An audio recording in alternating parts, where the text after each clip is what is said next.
मी यशस्वी देवरे इयत्ता 8वीची विद्यार्थिनी शिक्षणाची वाट या विषयावरील माझी स्वरचित्त कविता सादर करीत आहे. शिक्षणाची वाट.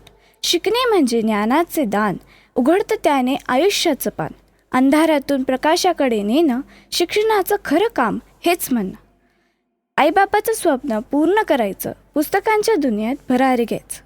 शिकून मोठं माणूस व्हायचं, देशाचं नाव उज्ज्वल करायचं.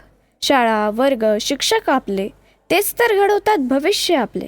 शिस्त, प्रेम आणि ज्ञानाचं लेणं, यातूनच तयार होतं खरं जीवनाचं गाणं.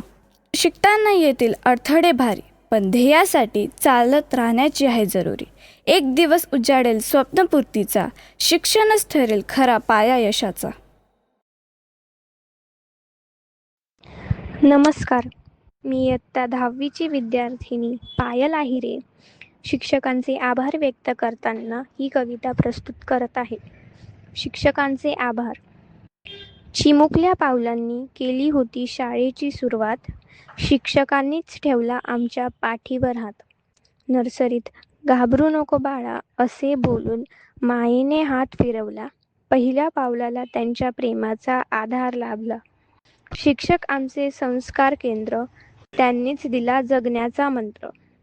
चूक केली जरी तरी शिस्तीने सुधरवली, आज आम्ही घडलो कारण त्यांची सावली आमच्यावर पडली. कधी ओरडले, कधी रडवले, कधी हसवले, पण नेहमीच योग्य वाटचालीवर नेले.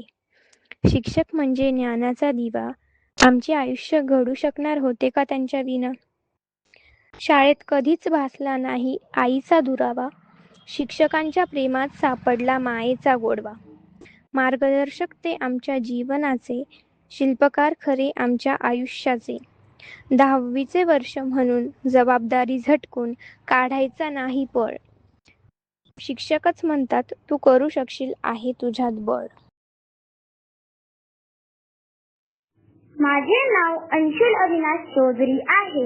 मी इयत्ता 4वी चा विद्यार्थी. माझ्या शाळेचे नाव सेंट लॉरेन्स हायस्कूल व ज्युनियर कॉलेज आहे. माझ्या निबंधाचे नाव माझी आजी आहे. माझ्या आजीचे नाव लता आहे. तिचे वय 70 वर्ष आहे. मला माझी आजी खूप आवडते. ती मला दररोज सकाळी सगळ्यांच्या पाया पडायला सांगते. ती खूप प्रेमळ, दयाळू व कष्टाळू आहे. आमच्या घरात तिचा खूप आदर होतो. ती दररोज सकाळी लवकर उठते आणि सर्व आवरून देवपूजा करते. त्यामुळे सर्व घर प्रसन्न होऊन जाते. ती रोज सकाळी फिरायला जाते. त्यामुळे ती नेहमी निरोगी असते. आजीचा प्रिय खेळ क्रिकेट आहे. तिचा आवडता रंग पिवळा आहे. ती नेहमी खुश असते. तिचा स्वभाव खूप छान आहे. घरातील छोट्या मुलांना शाळेत जाण्यासाठी आजी तयार करते. ती आम्हाला व्यवस्थित राहायला, प्रामाणिक राहायला आणि मोठ्यांचा आदर करायला शिकवते. गणपती स्तोत्रही वाचायला सांगते. ती मला 7 वाजता शुभम करोती म्हणायला सांगते. मला माझी आजी खूप आवडते. धन्यवाद.